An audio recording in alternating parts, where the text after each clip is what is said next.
Franz Faisal enggan mengomentari ketidakhadiran Natalie Holzer di acara pengajian 1 tahun meninggalnya kakaknya almarhum Bibi Andriansyah dan almarhumah Vanessa Angel. Franz Faisal bahkan tidak mau berbicara lebih jauh soal penyebab absennya perempuan yang dikabarkan lagi dekat dengannya itu.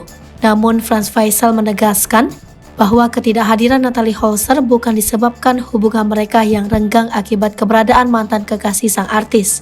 Franz Faisal juga merasa tidak punya alasan menjauhi Natalie Holzer karena lebih memilih menjalin hubungan dengan mantan kekasihnya lagi. Sebagaimana diketahui, Franz Faisal memang sempat dikabarkan dekat dengan Natalie Holzer setelah mereka kedapatan membuat konten YouTube bersama. Saat dipertemukan di salah satu acara televisi swasta, Franz Faisal dan Natalie Holzer juga saling melempar pujian satu sama lain. Meski begitu, Franz Faisal dan Natalie Holzer sama-sama menolak bila kedekatan mereka dianggap sebagai hubungan istimewa.